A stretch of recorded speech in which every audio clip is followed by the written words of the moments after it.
Saya mengucap syukur bisa hadir dalam pertemuan Angel Festival ini karena saya dapat visi juga dari Tuhan tentang the throne, tahtanya, dan kita sudah buat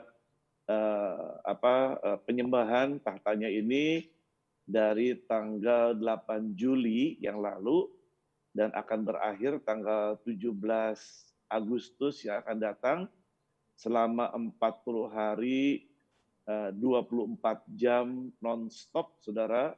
Itu dari kota ke kota, dari gereja ke gereja di Indonesia, seluruh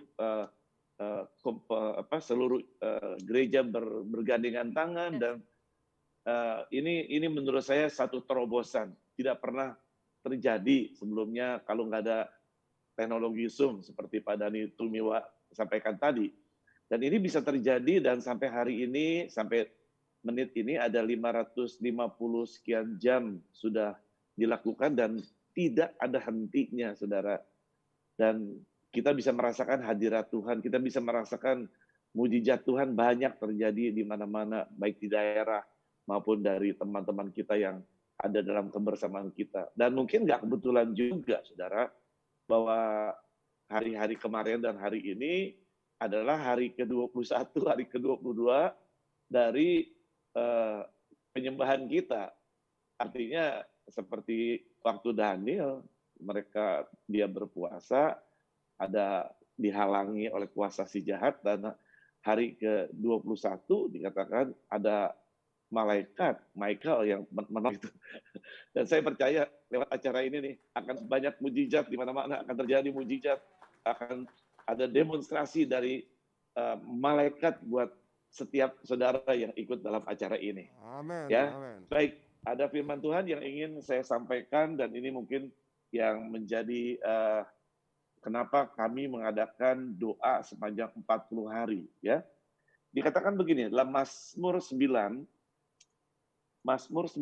ayat yang ke-8, saya baca sampai ayat ke-11, mengatakan seperti ini. Tetapi Tuhan bersemayam untuk selama-lamanya, tahtanya didirikannya untuk menjalankan penghakiman. Ayat 9, dialah yang menghakimi dunia dengan keadilan dan mengadili bangsa-bangsa dengan kebenaran. Demikianlah Tuhan adalah tempat perlindungan bagi orang yang terinjak, tempat perlindungan pada waktu kesesakan. Orang yang mengenal namamu percaya kepadamu, sebab tidak kau tinggalkan orang yang mencari engkau, ya Tuhan.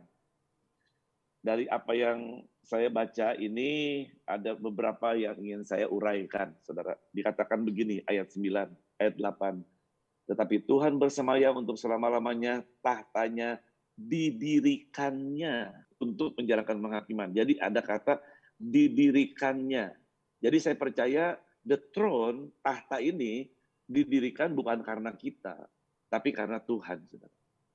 Termasuk yang Pak Hendrik buat hari ini, itu ya memang Pak Hendrik sebagai alat, tetapi itu didirikan oleh Tuhan, saudara. Kalau bukan Tuhan, nggak jadi seperti ini, saudara. Dan saya pun merasa, saudara, waktu kita bikin acara The Throne yang dimaksud 40 hari ini, kalau bukan Tuhan nggak bisa, saudara.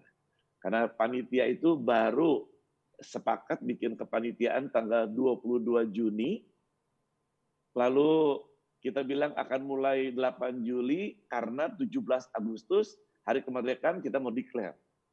Secara manusia, saya pikir apa mungkin, tapi anak-anak muda, kok mereka yakin bisa, Pi, dia panggil saya Papi, bisa, ayo. Dalam hati saya, enggak, udahlah tahun depan aja deh, atau bulan depan, bisa. Dan ternyata, saudara, itu bisa dilakukan loh. Memang saya tahu live streaming mungkin Pak Hendrik udah lebih lama melakukan hal yang seperti ini. Tapi buat saya kan baru live streaming ini. Dan waktu saya tadinya udah pikir, udahlah nggak usah, nanti tunggu aja gitu, tahun depan atau bulan depan. Tapi anak-anak bilang, bisa. Dan saya yakin gini, kalau Tuhan memang bisa. Dan puji Tuhan, saudara, tanggal 8 Juli kita bisa resmikan, dan hari itu dari PGI, dari PGPI, dari semua pemimpin ARAS, semua memberikan kata sambutan untuk acara ini, dan saya percaya the throne ini harus jadi bukan karena kita, tapi karena Tuhan. Ada amin? Ya, besar saudara. The throne bisa begini karena Tuhan. Kita pun karena Tuhan. Dan saya yakin ini, kalau dari Tuhan, Tuhan adalah Allah El Shaddai. Dia yang akan menyediakan segala sesuatu, saudara.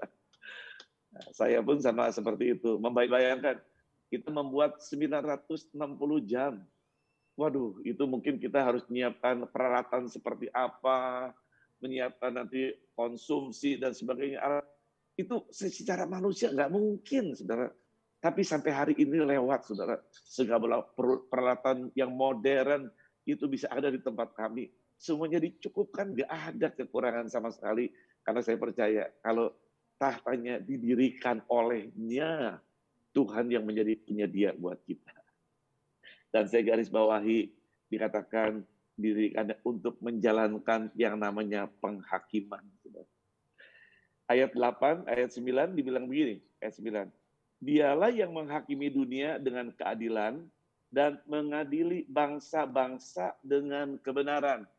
Jadi kalau memang the throne itu ada, jadi kalau tahtanya ada, maka dia akan menghakimi dunia ini dengan keadilan. Yang tidak adil, Tuhan akan bikin adil. Yang enggak benar, Tuhan akan benarkan, saudara. Termasuk mungkin kalau hari ini kita dengar ada orang yang berbuat jahat dalam dunia perbankan. Lalu ya dengan caranya sendiri dia bisa sogok sana sini. Tapi saya yakin dengan cara Tuhan, Tuhan akan berikan keadilan. Yang benar ya benar. Kalau salah tetap salah.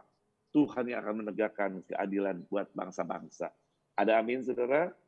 Lalu yang bukan terakhir, yang ketiga, demikianlah Tuhan adalah ayat 10, tempat perlindungan bagi orang yang terinjak, tempat perlindungan pada waktu kesesakan. Saya yakin gini, kalau the throne itu ada, kalau tahtanya itu ada, maka dia akan memberikan perlindungan bagi yang terinjak. Kalau sekarang diinjak nih, kalau Tuhan lindungi, saudara akan dilepaskan. Akan terjadi banyak kelepasan. Saudara yang terhimpit, Tuhan akan bebaskan, saudara. Kalau the throne itu ada. Dan yang kedua dikatakan perlindungan pada saat kesesakan. Yang sesak, Tuhan bebaskan. Yang sesak napas, dibebaskan juga, saudara. Termasuk saya, bulan Maret yang lalu, saya mengalami sakit yang namanya COVID-19, saudara. Status saya PDP gelombang pertama. Pada waktu itu ada hamba-hamba Tuhan yang dipanggil Tuhan, termasuk wakil saya pun dipanggil Tuhan. Tapi saya memutuskan diri, saya ada di belakang kamar saya ini, saya isolasi mandiri, istri saya nggak berani masuk, anak saya nggak pernah berani ke rumah saya. Di tempat ini, saya hanya menyembah Tuhan. Di tempat ini saya cuma ngobrol sama Tuhan. Nggak ada obatnya COVID, saudara. Yang ada cuma vitamin dan makanan yang sehat. Tapi saya menyembah Tuhan, dan saya merasakan hilanglah roh kecemasan, ketakutan, hilang. Dan selama 40 hari, saya ada di kamar ini, saya udah nggak sesak lagi, saudara. Dokter, periksa ke dokter, saya lulus swab 2 kali, semuanya negatif, saya bisa sehat lagi, kenapa? Karena ada the throne di kamar saya. Ada amin. Dan yang terakhir, dikatakan ayat 11. Orang yang mengenal namamu percaya kepadamu, sebab tidak kau tinggalkan orang yang mencari engkau, ya Tuhan. Jadi orang yang mengenal nama Yesus, nama dia, tidak ditinggalkan Tuhan. Ya, maksudnya orang yang mencari Tuhan. Tapi saya suka sekali dengan terjemahan dalam bahasa Indonesia masa kini. Ditulis begini, orang yang mengenal engkau berharap padamu, ya Tuhan. Jadi orang yang mengenal Tuhan Yesus berharap kepada Tuhan Yesus. Lalu dikatakan orang yang menyembah tidak kau tinggalkan. Ini bagus banget toh. Worshipper, para penyembah tidak pernah ditinggalkan oleh Tuhan. Percayalah, hidup saudara penyembahan, Tuhan tidak pernah tinggalkan engkau. Dia selalu ada bersama dengan engkau. Gak usah takut dengan kedahsyatan malam, gak usah takut dengan panah di waktu siang, gak usah takut 1000 rebah di kiri, 10.000 terbah di kanan. Tuhan menjadi pembelamu dan Tuhan menjadi penolongmu. Ada amin? Jadilah penyembah yang benar. The throne adalah tempat menyembah yang benar. Saya percaya Tuhan pasti menjadi pertolongan buat setiap saudara. Tuhan Yesus memberkati. Selamat merasakan festival dari malaikat Tuhan. God bless you all.